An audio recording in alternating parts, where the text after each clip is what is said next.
दोनों ही पक्षों को सुना जाना था, लेकिन अगर कोर्ट के द्वारा दोनों पक्षों को नहीं सुना गया या किसी एक पक्ष को नहीं सुना गया तो इस कंडीशन में एक तरफा आदेश भी पारित हो जाता है, डिक्री या जजमेंट पारित हो जाता है और इसी ऑर्डर को चैलेंज किया भी जा सकता है ऑर्डर 9 रूल 13 में।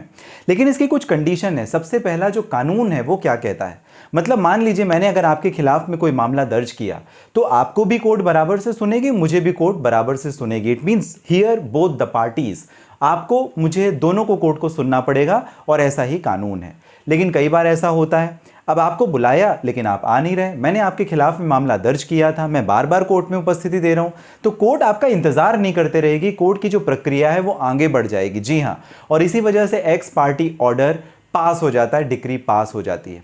आपको जरा ये समझना पड़ेगा कि जब कोर्ट ये वन साइडेड ऑर्डर पास करती है तो किन प्रिंसिपल्स को ध्यान में रखती है, किन बातों को रखती है ध्यान। तो ऑर्डर 9 रूल 6 काफी इंपॉर्टेंट हो जाता है सिविल प्रोसीजर कोड का 1908 का, जहां पर बताया गया है कि आखिर जो समन होते हैं, जो नोटिस होते हैं वो भेजे गए, लेकिन उसके बावजूद अगर मान लीजिए आपकी उपस्थिति नहीं हुई, आप रिस्पोंडेंट थे, आप प्रतिवादी थे, तो कोर्ट किस तरीके से उस पर एक्शन या रिएक्ट कर सकेगी या वन साइडेड ऑर्डर पास कर सकेगी, डिक्री पास कर सकेगी।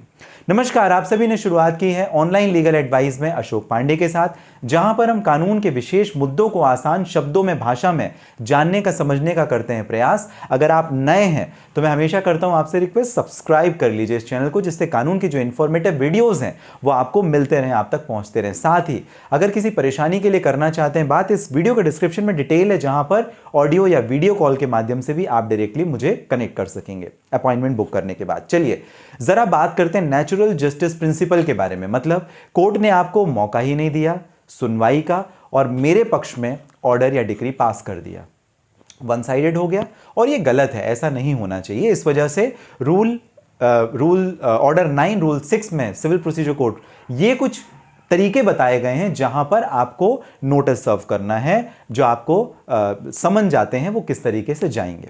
सबसे पहले आपको यह समझने की जरूरत है कि जब कोर्ट की तरफ से, मान लीजिए मैंने आपके खिलाफ में कोई मामला प्रस्तुत किया, सिविल का केस है, अब जब मैं आपके खिलाफ में कोई मामला प्रस्तुत कर रहा हूं, इट मींस आपको अब इसकी जानकारी कैसे लगेगी। आपको जानकारी लगेगी जब कोर्ट से समन आपको जाएगा, जब आपको बुलावा जाएगा या कोर्ट से आपको नोटिस जाएगा।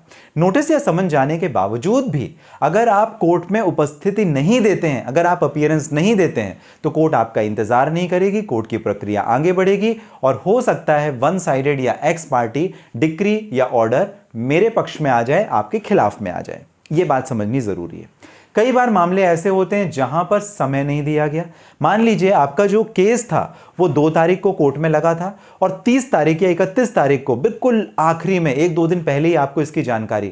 अब आप क्या करेंगे? अगर आप कोर्ट के सामने चले भी जाएंगे तो आप जाएंगे कैसे, या चले भी जाएंगे तो आपने वकील अभी तक एंगेज नहीं किया है, आप प्रक्रिया को पार्टिसिपेट नहीं कर पाएंगे। तो कोर्ट इस बात को भी ध्यान में रखती है कि आपको सफिशिएंट टाइम दिया गया हो। अगर सफिशिएंट टाइम नहीं दिया गया और अगर एक्स पार्टी डिक्री या ऑर्डर पास किया जाता है तो वो ठीक नहीं है, वो आपके फेवर में होगा, क्योंकि आपको एक, मैंने बताया ना आपको नेचुरल जस्टिस प्रिंसिपल, वो कहता है बराबरी से समान अवसर आपको भी और मुझे भी मिलना चाहिए। मुझे तो मिल गया, आपको मिला नहीं। 2 दिन का टाइम दिया, आपकी तैयारी नहीं थी, आप ना कोर्ट के सामने जा पाए, ना आपने कोई वकील हायर किया, तो इस कंडीशन में आपके खिलाफ अगर आ भी जाता है तो आप चैलेंज कर सकेंगे order 9 rule 13 civil procedure code में, set aside of ex parte decree जिसे हम कहते हैं।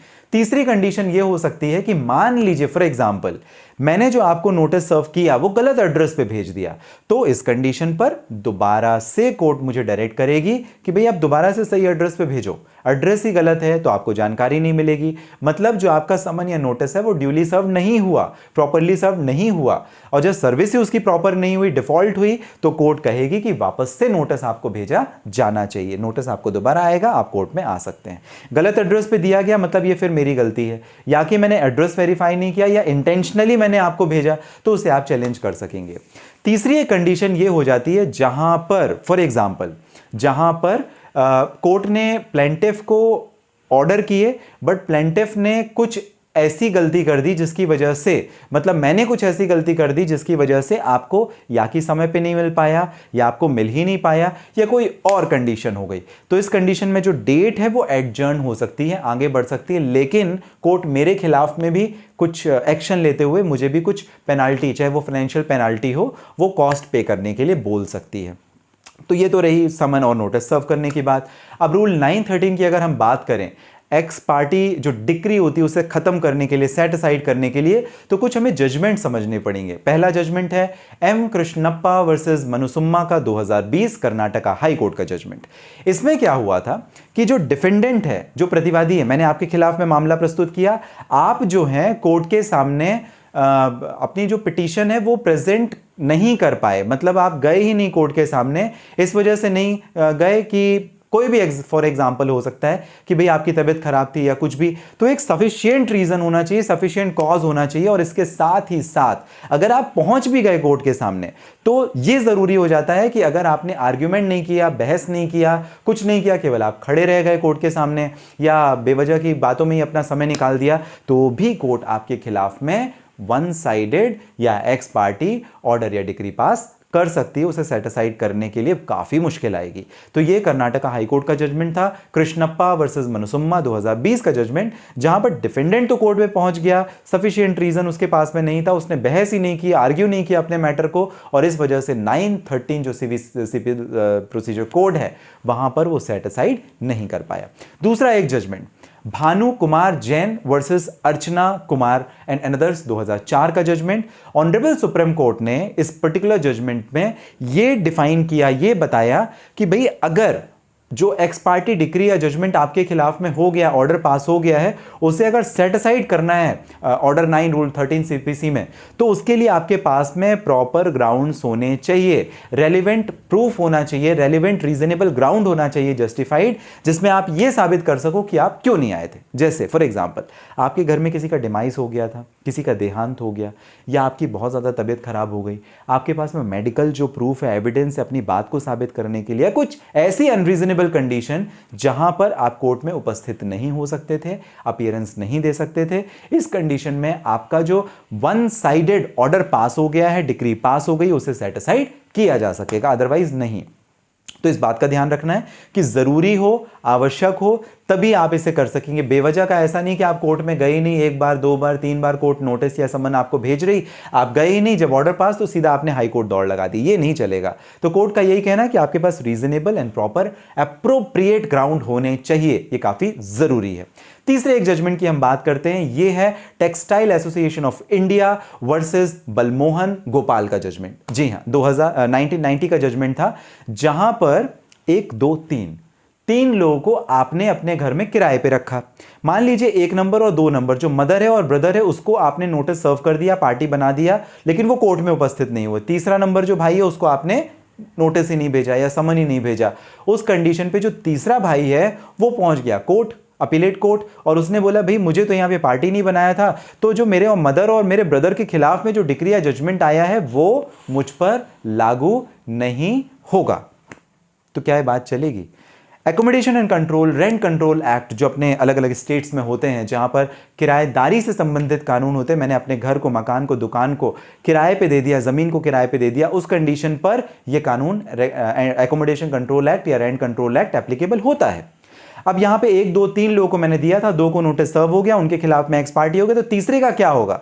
कोर्ट ने कहा आपको पार्टी तो बनाना चाहिए था, लेकिन क्योंकि ये एक ही परिवार के सदस्य थे, इस वजह से इनको जानकारी थी, इंटेंशनली ये कोर्ट में अपीयर नहीं हुए, और इस वजह से ये डिक्री सेट असाइड नहीं की जा सकती।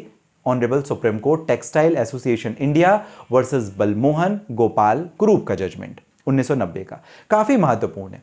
अब अगर एक तरफा ऑर्डर आपके खिलाफ में आ गया और आपको अगर ऐसा फिर भी लगता है कि इसे अपीलेट कोर्ट में चैलेंज किया जा सकता है, ऊपर की जो अदालत है उस पर चैलेंज किया जा सकता है और आपके पक्ष में फैसला आ सकता है, तो आप कर सकते हैं। उसके लिए जो अगला प्रोविजन है वो है order 9 rule 13 civil procedure code 1908। Detail में जरा बात करेंगे अगले वीडियो में कि कैसे वन साइडेड डिक्री या ऑर्डर आपके फेवर में या आपके अगेंस्ट में हो जाए तो उसे सेट असाइड करना है, खत्म करना है, समाप्त करना है, तो उसके लिए क्या प्रक्रिया होगी, क्या आपको करना पड़ेगा। अगर आपको इस वीडियो के माध्यम से दी गई जानकारी पसंद आती है, लाइक और सब्सक्राइब जरूर कर दें, कोई कमेंट जरूर करें। अगर आपके कोई प्रश्न है, डायरेक्टली बात करना चाहें, तो इस पर्टिकुलर वीडियो के डिस्क्रिप्शन में डिटेल है, लिंक है, जहां से ऑडियो या वीडियो कॉल के माध्यम से आपकी और मेरी हो जाएगी बात। मिलेंगे अगले वीडियो में, तब तक के लिए हमेशा जो कीमती और महत्वपूर्ण समय आप मुझे देते हैं, इसके लिए बहुत धन्यवाद।